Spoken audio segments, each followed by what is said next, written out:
बिस्मिल्लाहिर्रहमानिर्रहीम। Dear students, FLP1 यानी first year full length paper physics का पोर्शन क्वेश्चन नंबर 125 से लेके 180 तक आपके सामने डिस्कस किया जाएगा। हम ये पेपर पहले भी लाइव क्लासेस के अंदर डिस्कस कर चुके हैं, लेकिन चूँकि ये पेपर इंतहाई ज़्यादा अहम था और PMC के रिस्पेक्ट से इसकी वेटेज काफ़ी ज़्यादा थी, तो ये रिकॉर्डिंग आपके लिए की जा रही है ताकि आप इसको दोबारा से सुन के दोबारा से इस पेपर को डिस्कस कर सकें, देख सकें और इससे फ़ायदा उठा सकें। तो स्टूडेंट्स, हम शुरू करते हैं क्वेश्चन नंबर 125 से। Angular speed of second hand of mechanical watch in radian per minute is. तो एंगुलर स्पीड चूँकि उसने पूछी है तो और रेडियन पर मिनट में पूछी है, इसलिए हमें टाइम को मिनट्स में रखना है, लेकिन एंगल जो है उसको हमने रेडियन में रखना है। तो अगर एक सेकंड हैंड यानी घड़ी की जो सेकंड्स वाली नीडल होती है, सुई होती है, तो वो एक पूरा चक्कर जब काटती है तो पूरा एंगल जो बनता है वो पूरे चक्कर का 2 पाई रेडियन के बराबर आएगा, और वो जो टाइम लेती है वो टाइम पूरा 1 मिनट के बराबर होता है। तो इसलिए हमने दोनों वैल्यूज़ इसकी जो गिवन थी वो पुट कर दी, तो हमारे पास 2 pi radian per minute answer आ जाएगा, यानी अल्फ़ा ऑप्शन आ जाएगी।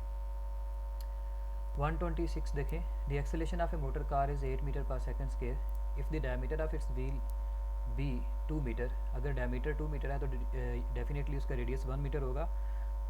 Then its angular acceleration will be. तो हमें एंगुलर एक्सेलेरेशन अल्फ़ा निकालना है, तो हमें फार्मूला पता है A equal to r alpha. यहाँ से अल्फ़ा निकालेंगे तो A ओवर आर आ जाएगा। तो हमें एक्सेलेरेशन भी गिवन है और रेडियस भी गिवन है, दोनों को डिवाइड करेंगे। 8 over 1 is equal to 8 radian per second square, यानी अल्फ़ा ऑप्शन आ जाएगी। क्वेश्चन 127 में कह रहा है जी, a particle is moving in a circle of radius r if one period of revolution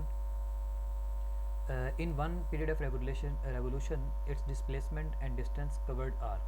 तो अगर पार्टिकल है तो एक पूरा रेवोल्यूशन पूरा करता है वो, यानी एक चक्कर पूरा करता है, तो A से चला, तो A से चल के वो दोबारा फिर कहाँ पे आ गया, A पर। तो उसने टोटल डिस्टेंस जो ट्रैवल किया वो 2 पाई r, लेकिन उसका डिस्प्लेसमेंट ज़ीरो होगा, क्योंकि जहाँ से उसने मोशन का आगाज़ किया उसी जगह पे उसने इख्तिताम किया। तो इसलिए उसका स्टार्टिंग और एंडिंग पॉइंट सेम है, तो डिस्प्लेसमेंट ज़ीरो हो जाएगा, लेकिन उसका डिस्टेंस जो है वो 2 पाई r के बराबर आएगा, इसलिए डेल्टा ऑप्शन आ जाएगी। क्वेश्चन 128 देखें। A force F acting on an object varies with distance x as shown in the figure. हमारे पास ये एक ग्राफ है फोर्स और डिस्प्लेसमेंट का। इसमें हमें ये नज़र आ रहा है कि एक रेक्टेंगल बन रही है और एक ट्रायंगल बन रही है। अगर हम इसका पूरा एरिया निकालते हैं तो पूरा एरिया किसके बराबर आएगा, area of rectangle plus area of triangle. तो area under the force and displacement curve आपको पता है वर्क के बराबर होता है, तो area of rectangle length into width के बराबर आ गया, और एरिया ऑफ ट्रायंगल जो है वो half into base into height के बराबर आ जाएगा। लेंथ आपको नज़र आ रही है, ये 3 लेंथ है इसकी, और ये इसकी विड्थ है, तो ये विड्थ से मल्टीप्लाई किया 3 इंटू 4 इक्वल टू 12 आ गया। Half into base into height, तो इसकी बेस आपको नज़र आ रही है 6 माइनस 3 करेंगे तो ये बेस आ जाएगी 3, और हाइट उतनी है पहले से ही, तो ये 4 इसकी हाइट है। तो 3 इंटू 4 किया तो 12 ओवर 6, 12 ओवर 2 जो है वो 6 के इक्वल आ गया। तो वैल्यूज़ को सॉल्व किया तो 12 प्लस 6 18 जूल आंसर आ जाएगा। तो ये एरिया अंडर द कर्व हमने निकाल लिया, जो कि एरिया ऑफ रेक्टेंगल और ट्रायंगल के बराबर था, और वही हमारा वर्क होगा जो कि 18 जूल के बराबर निकला। तो नेक्स्ट देखिए 129 क्वेश्चन में कह रहा है the angular velocity of a rickshaw wheel is 70 radian per second if the radius of the wheel be 0.5 metre the linear velocity is. तो हम रेडियस दिया हुआ है, ये आर की वैल्यू 0.5 मीटर है और ओमेगा दिया हुआ है, हमें जस्ट लीनियर स्पीड निकालनी है, तो v equal to are omega formula लगाएं, आर की वैल्यू भी पुट कर दी और ओमेगा की वैल्यू भी पुट कर दी, तो हमारे पास linear speed 35 metre per second के बराबर आ गई। नेक्स्ट देखें question 130। The displacement of a freely falling body is proportional to. तो फ्रीली फॉलिंग बॉडी के लिए डिस्प्लेसमेंट का formula S equal to VIT plus half AT square होता है, हमेशा याद रखें। तो VI initial velocity freely falling body की 0 होती है, तो इसलिए हमारे पास S is equal to 0 plus half AT square आ जाएगा, यानी S is equal to half AT square. इसमें A चूँकि G के बराबर होगा तो एक्सेलेरेशन कांस्टेंट हो जाएगा, तो जो डिस्प्लेसमेंट है यानी जो S है वो डायरेक्टली प्रोपोर्शनल आ जाएगा टाइम के स्क्वायर के, तो स्क्वायर ऑफ टाइम के बराबर आ जाएगा, तो चार्ली ऑप्शन आ जाएगी। 131 देखें। If linear momentum of a body is increase by 1.5%, it's kinetic energy increases by %। तो इसके लिए बेटे आप ये फार्मूला याद रखेंगे कि जब कोई भी इस किस्म का क्वेश्चन आ जाए परसेंटेज इंक्रीज़ का, तो परसेंटेज इंक्रीज़ इन वाई, यानी y equal to x square. अगर इस तरह का कोई भी इक्वेशन आ जाए कि आपको एक्स की परसेंटेज देकर और y की परसेंटेज पूछी जाए तो आप ये फार्मूला यूज़ करेंगे कि 1 plus percentage increase in x whole square minus 1 into 100%, तो ये परसेंटेज इंक्रीज इन y आ जाएगा। तो इसकी रिजेंबलेंस देखें, हमें काइनेटिक एनर्जी के फार्मूले का पता है कि वो बराबर होती है half into p square over m के। तो इस तरह से हमें इस फार्मूले के साथ इसको कंपेयर करें तो ये y equal to x square बन रहा है। काइनेटिक एनर्जी यहाँ पे y के बराबर है और जो x है वो यहाँ पे पी स्क्वेयर के बराबर है, p के बराबर है। तो परसेंटेज इंक्रीज इन p दिया हुआ है और परसेंटेज इंक्रीज इन के ई पूछा गया है, तो हम ये फार्मूला यूज़ करेंगे। के ई बराबर आ जाएगा 1 plus percentage increase in momentum. तो परसेंटेज इंक्रीज इन मोमेंटम जो है वो 1.5% है, तो इसको 1.5 को डिवाइड किया 100 से तो 0.015 बन जाएगा। तो ये आ जाएगा 1 प्लस 0.015 होल स्क्वेयर माइनस 1 इंटू 100%। इसको बेटे सॉल्व कर लें, 1.015 का स्क्वेयर करके उसको माइनस 1 किया तो हमारे पास 0.03 वैल्यू आएगी। उसको 100 से मल्टीप्लाई करेंगे तो वो हमारे पास 3% या 3.02% आंसर आ जाएगा। ये फार्मूला शॉर्टकट मेथड है, वैसे भी ये परसेंटेज इंक्रीज़ निकाला जा सकता है कन्वेंशनल मेथड से ke2 minus ke1 over ke1 into 100% करके, लेकिन वो लेंथी मेथड है तो इसलिए हमने इसको शॉर्टकट मेथड से ट्राई किया और आप भी यही मेथड ट्राई करेंगे। नेक्स्ट क्वेश्चन देखिए बेटे कि 132 है। A ball is projected at 45 degree if horizontal range is 10 metre, velocity of projection is. तो हमें चूँकि 45 डिग्री एंगल दिया हुआ है तो हमें पता है रेंज का फार्मूला होता है v i square sine 2 theta over g. तो 45 डिग्री एंगल जब पुट करेंगे तो 2 इंटू 45 साइन 90 बन जाएगा, साइन 91 होता है, इसलिए हमने मैक्सिमम रेंज वाला फार्मूला यूज़ कर लिया r is equal to v i square over g. हमने यहाँ से वी आई निकालना है तो वी आई किसके बराबर आएगा, आर इंटू जी के। तो अंडर रूट ले लेंगे तो स्क्वायर ख़त्म हो जाएगा, तो वी आई की वैल्यू हमारे पास आर इंटू जी के बराबर आ जाएगी। हमें रेंज दी हुई है 10 है और जी की वैल्यू भी 10 है, तो 10 into 10 square, square under root से कैंसिल हो जाएगा, तो v i 10 metre per second के बराबर आ जाएगा। 133 देखें, swimming is possible on account of. तो Newton third law of motion उसके अंदर स्विमिंग में यूज़ होता है, वॉकिंग के अंदर भी और स्विमिंग में भी। हम जितनी फोर्स पीछे लगाते हैं पानी हमारे ऊपर उतनी फोर्स आगे की तरफ लगाता है, ठीक है। तो इसलिए Newton third law of motion जो है वो फॉलो किया जाता है स्विमिंग में। 134 देखें, प्रोग्रेसिव वेव ऑफ फ्रिक्वेंसी, हमें फ्रिक्वेंसी दी हुई है F 300 hertz, are superimpose to produce a system of stationary waves in which adjacent nodes are 1.5 metre apart. तो ये याद रखें कि दो नोड्स के दरमियान में जो डिस्टेंस होता है वो लैम्डा बाई 2 के बराबर होता है, इसका मतलब ये 1.5 मीटर के बराबर आ जाएगा। तो ये हमें गिवन इन्फॉर्मेशन में हमने फौरी तौर पे इसको नोट कर लिया कि लैम्डा बाई 2 जो है वो यहाँ पे 1.5 मीटर के बराबर है। तो क्योंकि ये दो नोड्स के दरमियान में डिस्टेंस था और दो नोड्स के दरमियान में डिस्टेंस को लैम्डा बाई 2 कहते हैं, तो लैम्डा बाई 2 बराबर आ गया 1.5 के। तो यहाँ से लैम्डा किसके बराबर आ जाएगा, 2 इंटू 1.5 इक्वल टू 3। तो अब उसने हमसे वेलोसिटी पूछी है तो फार्मूला यूज़ करेंगे v equal to f lambda. हमें फ्रिक्वेंसी गिवन है 300 और लैम्डा हम पहले ही निकाल चुके हैं 3 है, तो 300 into 3 900 metre per second answer आ जाएगा। 135 में देखें, the string of length l fixed at both ends is vibrating in 2 segments. तो स्मॉल एन की वैल्यू 2 आ गई। The wavelength of wave is, तो स्टेशनरी वेव्स की वेवलेंथ का जनरल फार्मूला लिखते हैं lambda n is equal to 2L over n. यहाँ पे n नंबर ऑफ सेगमेंट्स होते हैं, तो यहाँ पे n की वैल्यू 2 लगाएंगे तो 2L ओवर 2 2 से कैंसिल होके लैम्डा की वैल्यू L के बराबर आ जाएगी, तो इसलिए चार्ली ऑप्शन आ जाएगी। 136 देखें, कहता है bullet is fired horizontally with a velocity of 80 metre per second during the first second. तो इस बुलेट को चूँकि हॉरिजॉन्टली थ्रो फायर की गई है तो हम इसको फ्रीली फॉलिंग बॉडी में लेके आएंगे। तो फ्रीली फॉलिंग बॉडी के लिए फिर दोबारा ये formula S is equal to v i t plus half a t square. तो इनिशियल वेलोसिटी वर्टिकल डायरेक्शन के अंदर उसकी 0 है, क्योंकि उसको उसकी ये जो वेलोसिटी दी हुई है 80 मीटर पर सेकंड, ये हॉरिजॉन्टल वेलोसिटी थी, ये हमारे लिए यूज़फुल नहीं है। हमें उसको चूँकि फ्रीली फॉलिंग बॉडी के अंदर उसको कंसिडर करना है, तो initial velocity along y axis उसकी 0 थी, वो हमने पुट कर दी, तो हमारे पास आ जाएगा 1/2 इंटू एक्सेलेरेशन की वैल्यू 10 लगा दी हमने, और हमारे पास टाइम की वैल्यू उसने 1 सेकंड दी है इसलिए 1 पुट किया, तो 10/5 यानी 5 के बराबर आंसर आ जाएगा। 5 के नियरेस्ट 4.9 है, अब तो इसलिए डेल्टा ऑप्शन आ जाएगी। हमने चूँकि वैल्यू जो है वो जी की 10 यूज़ की थी, इसलिए आंसर 5 आया है। अगर आप 9.8 यूज़ करते तो 4.9 आ जाना था, लेकिन प्रेफर यही किया जाता है कि जी की वैल्यू आप ईजी यूज़ करें 10, और जो भी आंसर फिर आप आए उसका नियरेस्ट आंसर जो है वो सर्च आउट कर लें। नेक्स्ट देखिए 137, when a 300 Newton force is applied to a box weighing 600 Newton, the box moves 3 meter horizontally in 20 second, what is the average power. तो नोट करें, हमें ये फोर्स दी हुई है, एक 600 न्यूटन फोर्स डाउनवर्ड है, तो ये एक्शन फोर्स होगी। जो टेबल की जो रिएक्शन फोर्स है 600 न्यूटन, वो इससे कैंसिल हो जाएगी, लिहाजा ये वाली जो फोर्स 600 न्यूटन डाउनवर्ड डायरेक्शन में है ये यूज़लेस है। सिर्फ ये वाली जो फोर्स है 300 न्यूटन, ये सिर्फ उसके अंदर एक्सेलेरेशन पैदा कर रही है, लिहाजा हम इसको सिर्फ इसी को यूज़ करेंगे। तो हमने पावर निकालनी थी, तो पावर का फार्मूला आता है W/T, यानी एनर्जी ओवर टाइम या फिर work over time. Work FD के बराबर है और FD/T आ जाएगा। हमें फोर्स गिवन है 300 है और हमें डिस्प्लेसमेंट दिया हुआ है उसका 3 मीटर है, तो दोनों की वैल्यू लगाई, और हमें टाइम भी गिवन है, टाइम ये दिया हुआ है 20 सेकेंड, तो ये 20 सेकेंड हमने टाइम की वैल्यू लगा दी। इसको सॉल्व किया तो हमारे पास 45 वाट आंसर आ जाएगा।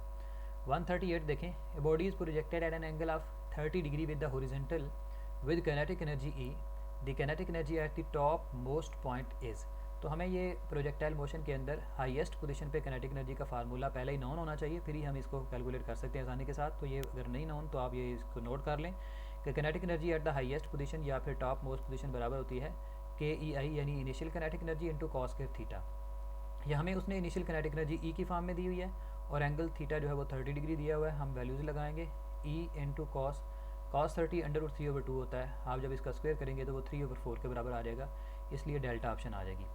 139 देखते हैं, ये particle having a mass of 0.5 kg is projected under gravity with speed of 98 metre per second at an angle of 60 degree. The magnitude of the change of momentum of the particle after 10 second is. तो 10 second के बाद उसका जो momentum है वो किसके बराबर होगा। तो हम सिंपल ट्रिक यूज़ कर रहे हैं इसमें कि चेंज इन मोमेंटम चूँकि इम्पल्स के बराबर होता है, यानी फोर्स इंटू टाइम के, F/T=Δp फार्मूला हम जानते हैं, तो हम इस ट्रिक से इसको कैलकुलेट कर लेंगे। तो डेल्टा P बराबर आ जाएगा F/T, लेकिन यहाँ पे फोर्स चूँकि ग्रेविटेशनल फोर्स है, जब कोई बॉडी जो है वो हॉरिजॉन्टल डायरेक्शन में थ्रो की जाती है या फिर प्रोजेक्टाइल पाथ बनाती है, तो याद रखें उसमें हॉरिजॉन्टल डायरेक्शन में कोई फोर्स नहीं लगती, लिहाजा एक ही फोर्स यहाँ पे लग रही है और वो वर्टिकल डायरेक्शन में है और वो वेट के बराबर होगी, इसलिए हमने F को mg से रिप्लेस कर दिया, क्योंकि हॉरिजॉन्टल डायरेक्शन में कोई फोर्स नहीं, वर्टिकल डायरेक्शन में खाली फोर्स लगती है और वो mg के बराबर होगी। हमें मैस दिया हुआ है 0.5 है, g की वैल्यू हमने 10 यूज़ कर ली, टाइम हमें 10 दिया हुआ है, तो सारी वैल्यूज़ यूज़ करेंगे तो हमारे पास चेंज इन मोमेंटम 50 के बराबर आ जाएगा, तो ये नियरेस्ट आ जाएगा 49 के। नेक्स्ट देखें, क्वेश्चन नंबर 40 है कि ball thrown by one player to another is in air for 2 seconds, the maximum height attained by the ball is g=10 metre per second square है। तो फिर दोबारा हम इसके ऊपर फ्रीली फॉलिंग बॉडी का फार्मूला यूज़ कर सकते हैं, लेकिन बॉल चूँकि ये देखें ये इसका पाथ है, तो अगर 2 सेकंड लेता है एक हाथ से दूसरे हाथ तक पहुंचने में, तो इसका मतलब 1 सेकंड उसको पीक तक पहुंचने में लगता है और दोबारा 1 सेकंड पीक से वापस डाउनवर्ड आने में लगता है।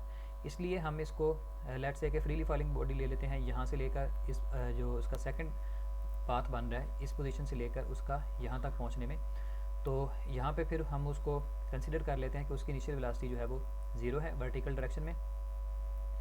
तो फ्रीली फॉलिंग बॉडी का उसके ऊपर फार्मूला लगा दिया, ये सारा फैक्टर 0 हो जाएगा, तो SY बराबर आ जाएगा हाफ GT² के। हमें वर्टिकल डायरेक्शन में उसकी हाइट निकालनी थी, तो H बराबर यानी SY को हमने हाइट के बराबर ले लिया, तो हाफ इंटू G की वैल्यू 10 लगा ली और टाइम की वैल्यू हमने 1 लगा ली, तो हमारे पास H की वैल्यू 5 मीटर के बराबर आ जाएगी।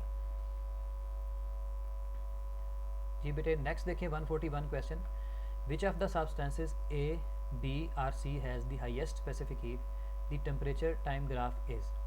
तो हमें टेम्परेचर और टाइम का ग्राफ दिया हुआ है। देखें कोई मटेरियल जितना लेटली उसका टेम्परेचर राइज होता है तो उतनी उसकी स्पेसिफिक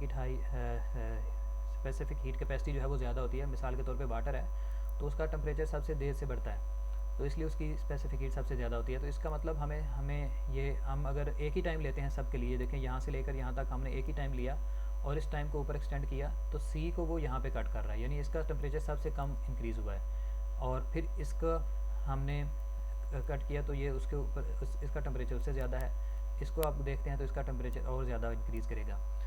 तो इसका मतलब हमने एक ही जितना सबको हीट किया, तो सबसे कम टेम्परेचर राइज़ किसका हुआ, वो C जो मटेरियल है उसका हुआ है, क्योंकि उसकी हीट कैपेसिटी ज़्यादा थी तो वो देर से गर्म हो रहा है, तो इसलिए बीटा ऑप्शन आ जाएगी।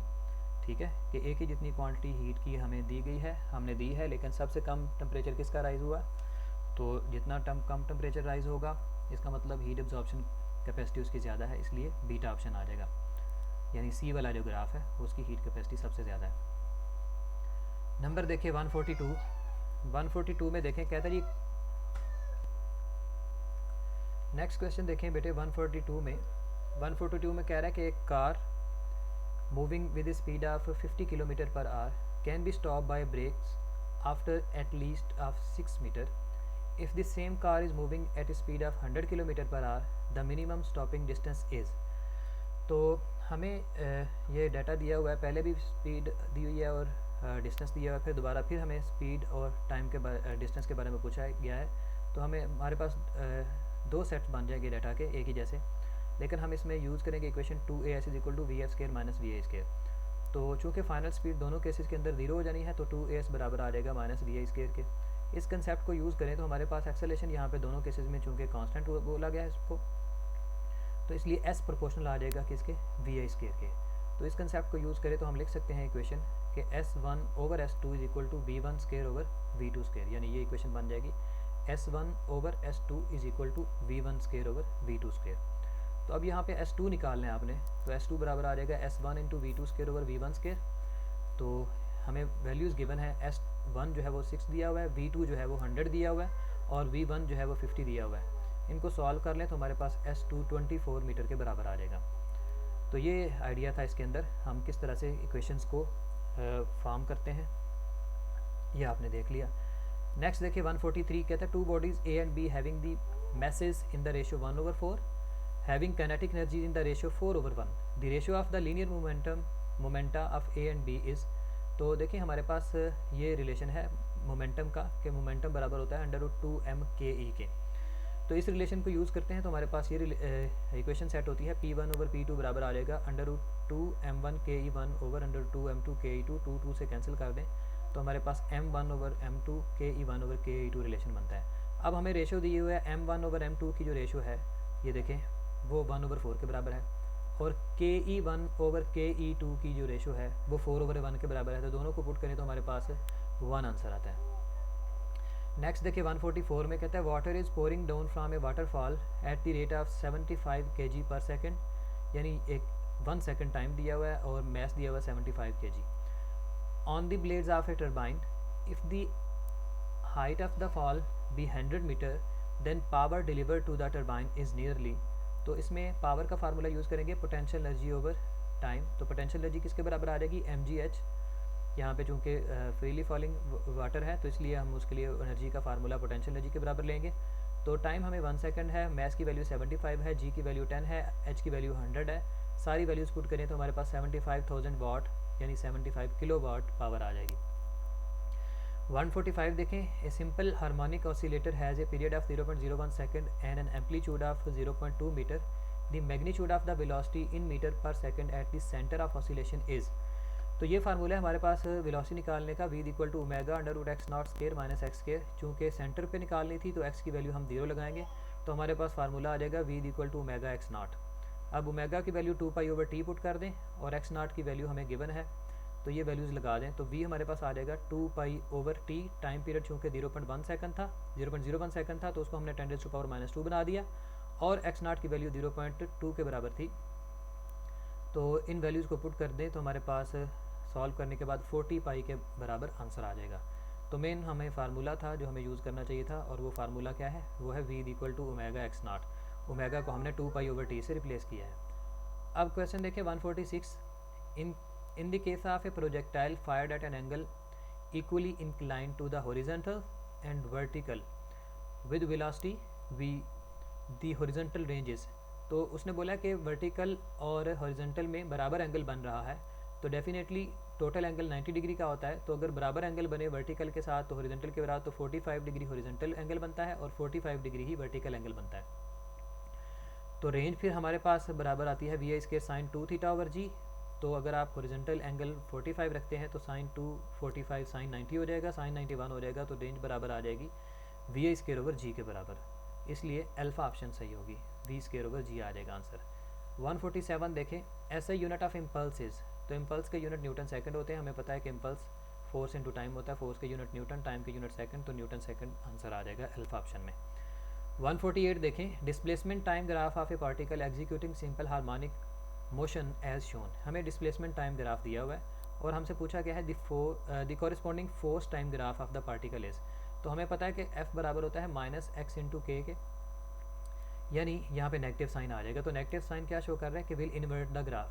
तो चूँकि डिस्प्लेसमेंट टाइम का ग्राफ ये आया हुआ था हमारे पास, और अगर हम यहाँ पे देखते हैं कि फोर्स और डिस्प्लेसमेंट का ग्राफ, तो फोर्स और डिस्प्लेसमेंट का ग्राफ बिल्कुल डिस्प्लेसमेंट और टाइम जैसा ही होना चाहिए, लेकिन चूँकि यहाँ पे नेगेटिव साइन है तो सारे जो ग्राफ है वो इन्वर्ट हो जाएगा, यानी ये पॉजिटिव पीक ये नेगेटिव पीक में, नेगेटिव पीक पॉजिटिव पीक में बदल जाएगी, तो बीटा ऑप्शन आ जाएगी। ऐसा नेगेटिव साइन की वजह से हुआ है, क्योंकि ग्राफ डिस्प्लेसमेंट का और टाइम का हमें पहले नॉन है, सिर्फ हमने उसके साथ नेगेटिव साइन लगाया तो वो फोर्स और डिस्प्लेसमेंट का ग्राफ बन जाएगा।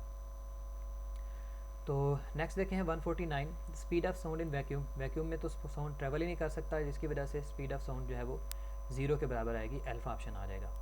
नेक्स्ट देखते हैं 150 में है जी, a force 2F acting on a particle of mass 10 kg produces an acceleration of 60 meter per square second. A force 5F acting on a particle of mass m produces an acceleration of 50 meter per square second. What is the mass m?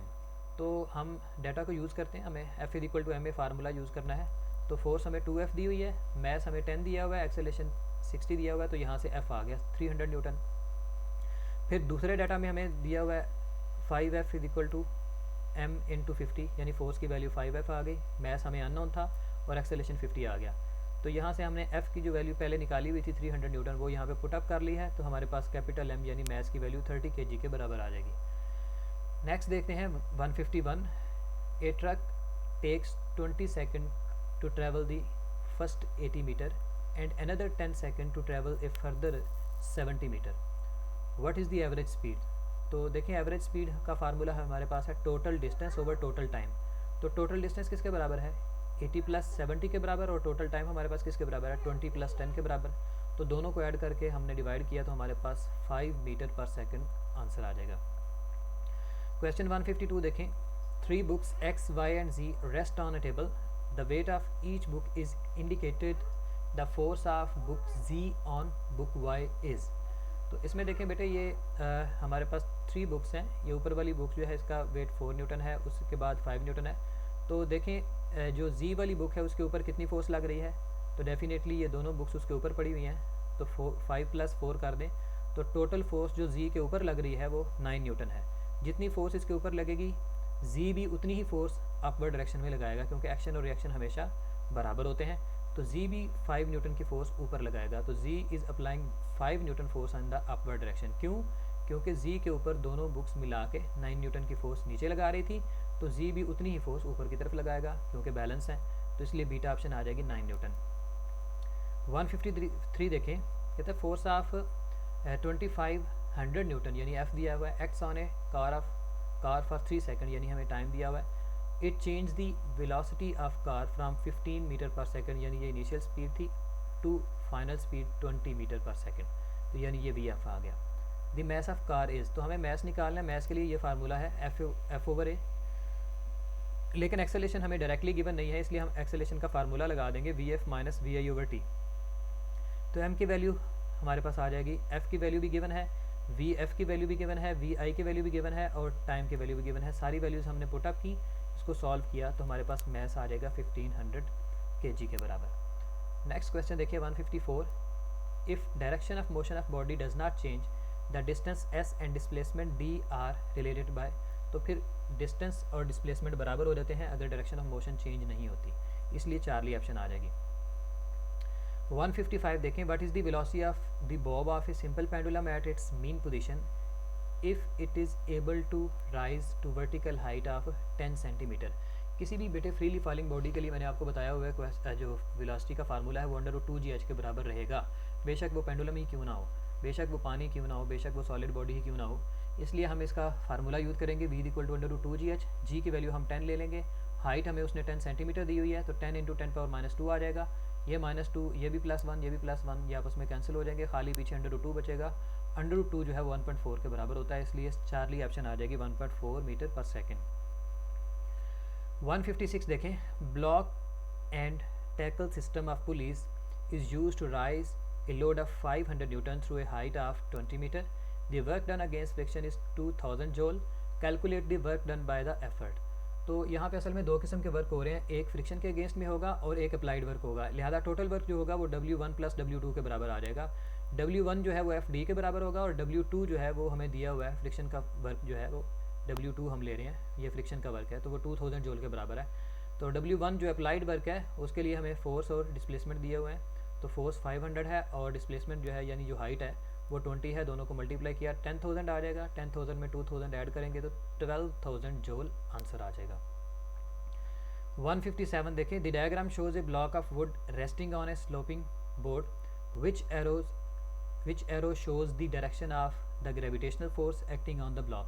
Gravitational force हमेशा downward direction में होती है, तो एक ही arrow exactly downward direction में है, वो arrow 1 है, इसलिए अल्फा ऑप्शन आ जाएगी 1। 158 देखें, ए 1000 kg airplane moves in straight line at constant speed.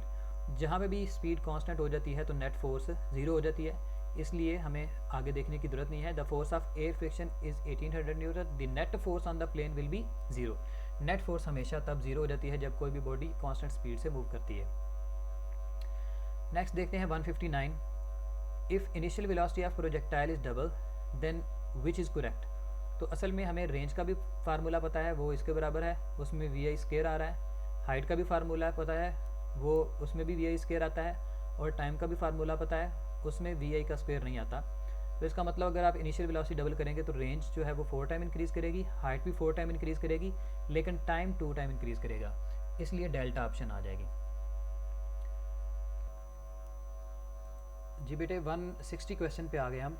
The input power to a motor is 300 watt. In 20 second it lifts a load of 400 newton through a height of 6 metre. What is the efficiency of the motor.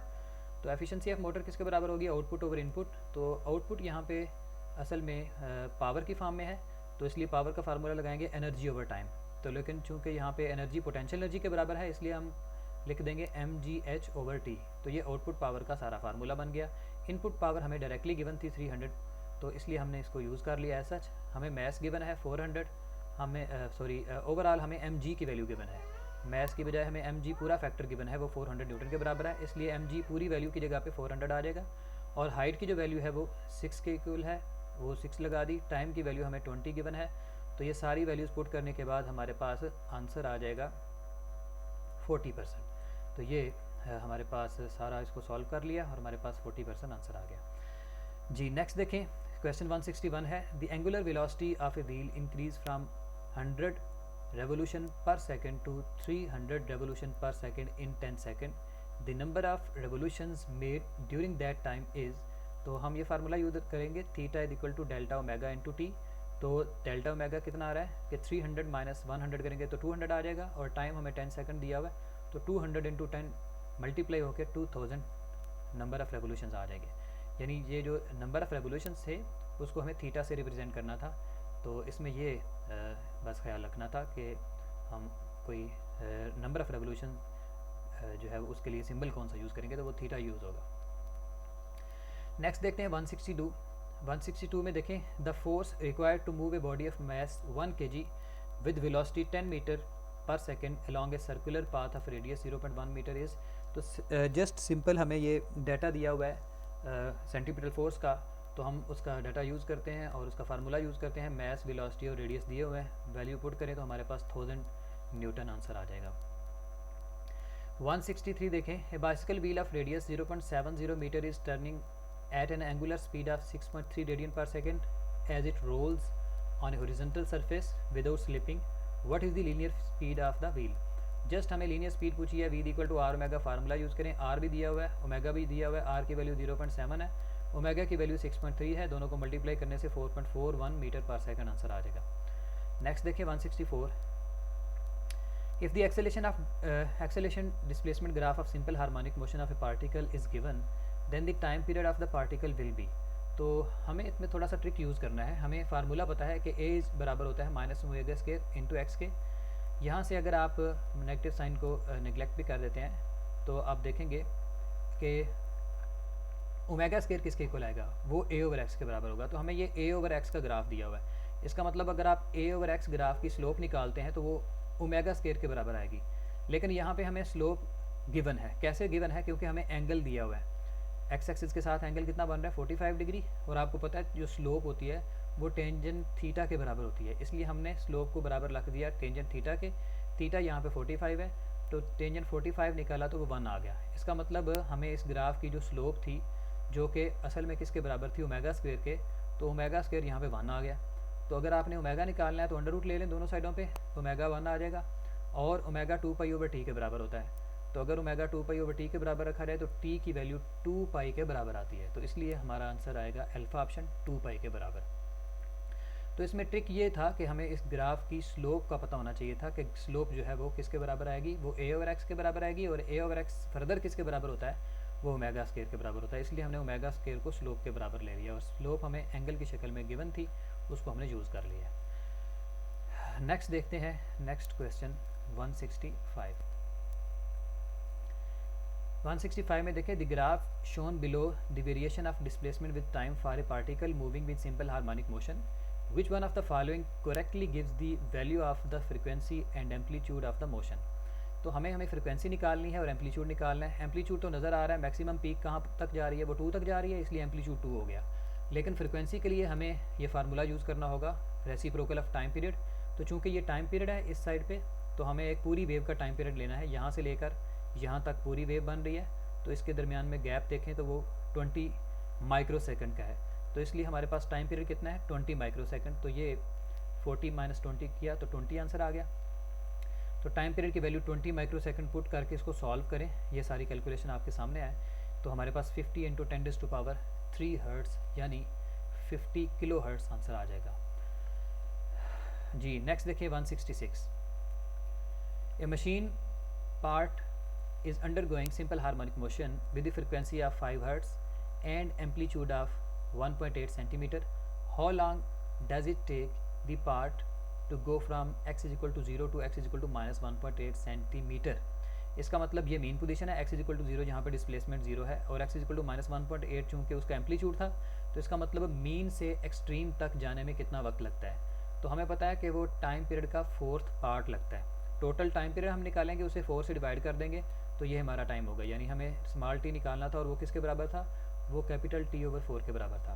क्योंकि mean से extreme तक कितना time लगता है, वो t/4 के बराबर लगता है, यानी टाइम पीरियड का चौथा हिस्सा टाइम लगता है। तो हम टाइम पीरियड निकालते हैं पहले टाइम पीरियड किसके बराबर होगा, 1/f के। हमें फ्रिक्वेंसी गिवन है 1/5, तो हमारे पास टाइम पीरियड आ गया 1/5। तो टाइम पीरियड की वैल्यू लगा दे 1/5, तो 1/5 × 4 हो जाएगा, तो 1/20 आंसर आ जाएगा, 1/20 सेकेंड्स। नेक्स्ट देखें 167, when an observer is approaching a stationary source with a velocity v0 then the apparent frequency observed by him will be. तो ये असल में केस 1 बनता है जिसमें ऑब्जर्वर मूव करता है सोर्स की तरफ, तो इसलिए हम f is equal to v plus u0/v formula लगाएंगे। इसको सेपरेट कर लें, v को दोनों के नीचे डिनोमिनेटर अलग अलग कर लिया, v/v प्लस u0/v आ जाएगा, v से कैंसिल होके बीटा ऑप्शन आ जाएगी। तो ये फर्स्ट केस था डॉपलर इफेक्ट का, उसका फार्मूला जस्ट हमने यूज़ किया है। 168 देखें, the velocity of sound in air is 330 metre per second, the fundamental frequency of an organ pipe open at both hands and length 0.3 metre will B.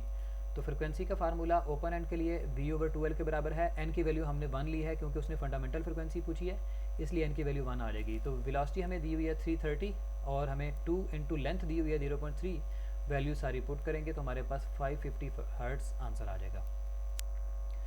169 देखते हैं, the standing waves are produced in 10 metre long stretch string if string vibrates in 5 segments and wave velocity is 20 metre per second, what is the frequency. तो हम फिर दोबारा formula use करेंगे, f is equal to NV/2L, लेकिन चूँकि number of segments यहाँ पे 5 हैं तो n की जगह पे 5 यूज़ कर लिया, तो हम n की जगह पे 5 लगा रहे हैं, और वेलोसिटी उसने 20 दी हुई है और लेंथ हमें 10 मीटर दी हुई थी, तो सारे वैल्यूज़ हमने पुट की तो हमारे पास 5 हर्ट्ज़ आंसर आ जाएगा। फिर देखें जी 170 में, if r is equal to 4h the angle of projection is. तो ये प्रोजेक्टाइल मोशन के फार्मूलों में से एक फार्मूला है जिसमें हाइट और रेंज को आपस में कोरिलेट किया जाता है, और ये फार्मूला हमारे पास डिराइव्ड फॉर्म में आ जाता है। हम ऐसा जिसको यूज़ कर लेंगे, h is equal to r tan θ/4। तो यहाँ पे 4 इधर आके मल्टीप्लाई हो गया, तो 4h बराबर आ जाएगा r tan 45 के, ठीक है। अगर आप tan 45 लेते हैं तो 4h बराबर आ जाएगा r के, तो यही रिलेशन में गिवन था। तो इसलिए एंगल हम कितना रखेंगे, ये किस एंगल पे पॉसिबल हुआ है, 45 डिग्री पे, तो इसलिए एंगल की वैल्यू 45 आ जाएगी। नेक्स्ट देखते हैं 171। The displacement of a particle executing simple harmonic motion is given by y equal to 5 into sine 20 pi t. इस इक्वेशन में मैंने आपको बताया हुआ है कि जो भी ये फैक्टर आता है उसका हाफ कर दें तो वो फ्रिक्वेंसी के बराबर होता है। नहीं भी तो अगर आप निकालना चाहते हैं तो आप लिख सकते हैं कि 20 पाई टी बराबर आ जाएगा 2 पाई एफ टी के, क्योंकि ये सारा एंगल जो है वो 2 पाई एफ टी के बराबर होता है। तो दोनों को कंपेयर करके हम टी से कैंसिल कर सकते हैं, पाई को पाई से कैंसिल कर सकते हैं, तो रिमेनिंग एफ जो है वो 20/2 इज इक्वल टू 10 हर्ट्स के बराबर आ जाएगा। 172 देखें। N observer is moving toward A stationary source with a speed of 1/5 of the speed of the sound. The frequency of sound heard by observer will be if v is the speed and f is the original frequency of the sound waves. तो यानी ये हमारे पास अगर देखा जाए तो फिर दोबारा से first case of Doppler effect बन रहा है, और first case of Doppler effect हम ऊपर फार्मूला डिस्कस करके आए हैं कि एफ ए बराबर होता है 1 + u0/v इंटू एफ के।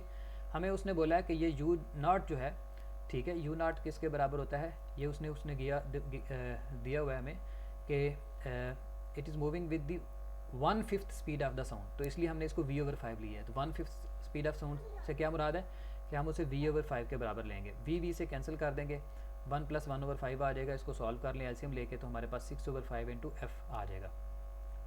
तो ये डेल्टा ऑप्शन में मौजूद है, इसलिए डेल्टा ऑप्शन आंसर आ जाएगा 6f/5 के बराबर।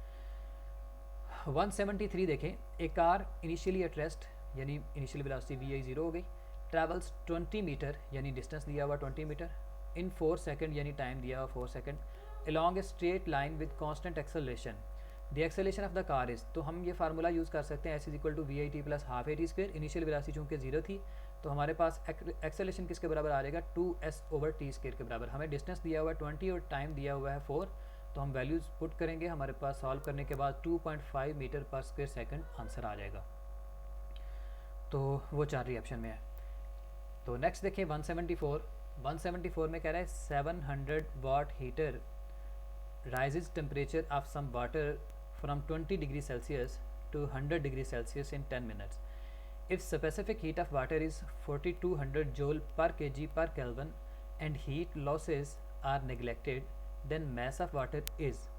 तो हमें असल में mass of water निकालना था, और mass of water का फार्मूला हम जानते हैं कि delta Q equal to MC delta T फार्मूले से लिख सकते हैं। तो वहाँ से M निकालेंगे, वो डेल्टा Q/C डेल्टा T के बराबर आ जाएगा।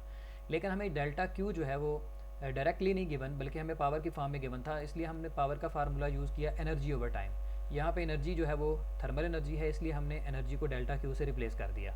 तो डेल्टा Q की वैल्यू कैलकुलेट की तो वो P/T के बराबर आ जाएगी। इसलिए इस फार्मूले में हम वापस आएँ तो डेल्टा Q की जगह पे हमने देखे P/T पुट कर दिया, रिमेनिंग वैल्यू C/डेल्टा T रही, तो पावर की वैल्यू लगा दी 700, और उसके बाद टाइम की वैल्यू लगा दी, वो चूँकि 10 मिनट थे हमने उसको सेकंड में कन्वर्ट कर दिया 60 से मल्टीप्लाई करके, और स्पेसिफिक हीट की वैल्यू 4200 गिवन थी, और delta T difference of temperature 100 degree Celsius को माइनस करेंगे 20 से तो 80 आएगा। ये सारी वैल्यूज़ आप सॉल्व आउट करें तो 1.25 kg आंसर आता है, जो कि 4 ऑप्शन में गिवन था। 175 देखें, कहता है the work done in gravitational field is independent of the path followed by the body. ये ग्रेविटेशनल फील्ड की मेन करेक्टरिस्टिक है कि वर्क डन पाथ के ऊपर डिपेंड नहीं करता। 176 देखें, body of 5 kg has potential energy of 98 joule, its height is. तो पोटेंशियल एनर्जी का फार्मूला यूज़ करते हैं, potential energy equal to mgh, यहाँ से हाइट निकल आएगी potential energy over mg। Potential energy 98 दी हुई है, और हमें मैस दिया हुआ है 5 और g की वैल्यू 9.8 है। इसको सॉल्व कर लें तो हमारे पास हाइट 2 मीटर के बराबर आएगी। 177 देखें, maximum height in projectile motion v and a यानी वेलोसिटी एंड एक्सेलरेशन r, तो वो परपेंडिकुलर होते हैं, क्योंकि एक्सेलरेशन हमेशा डाउनवर्ड डायरेक्शन में होता है और वो g के बराबर होता है, और वेलोसिटी पीक पोजीशन पे खाली हॉरिजॉन्टल वेलोसिटी होती है उसके पास, और वो हॉरिजॉन्टल डायरेक्शन में ही होगी, वर्टिकल डायरेक्शन में उसकी वेलोसिटी का कंपोनेंट जो है वो 0 होता है। तो वर्टिकल कंपोनेंट ऑफ वेलोसिटी 0 है, खाली हॉरिजॉन्टल ही होगा, और वो टेंजेंट डायरेक्शन में होगा इस डायरेक्शन में, और जो एक्सेलरेशन होगा वो डाउनवर्ड होगा। तो दोनों यहाँ पे आपको नज़र आ रहा है कि वो परपेंडिकुलर हैं। तो इसलिए बीटा ऑप्शन आ जाएगी। 178 देखें, the ratio of phase difference and path difference is, हमें ये फार्मूला पता है, phi equal to 2πx/λ formula होता है, और इसमें फाई जो है वो फेज डिफरेंस होता है और एक्स जो है वो पाथ डिफरेंस होता है। तो इन दोनों की रेशियो किसके बराबर आ रही है, वो 2π/λ के बराबर आ रही। तो ये रेशियो आ गई phase difference to path difference, जो कि 2π/λ के बराबर है। तो ये चार्ली ऑप्शन में गिवन था। 179 देखते हैं। 179 में देखें, the internal energy of 1 mole of an ideal gas depends on, तो इंटरनल एनर्जी चूँकि टेम्परेचर के डायरेक्टली प्रोपोर्शनल होती है, सम ऑफ एनर्जीज़ के बराबर होती है, इसलिए हम लिखेंगे कि बीटा ऑप्शन के internal energy is only dependent on temperature. Last one 180 देखें, the restoring force of simple harmonic motion is maximum when particle displacement is maximum. क्यों? क्योंकि हमारे पास फार्मूला है F = kx, जहाँ पे डिस्प्लेसमेंट मैक्सिमम होगा वहीं पे फोर्स मैक्सिमम होगी।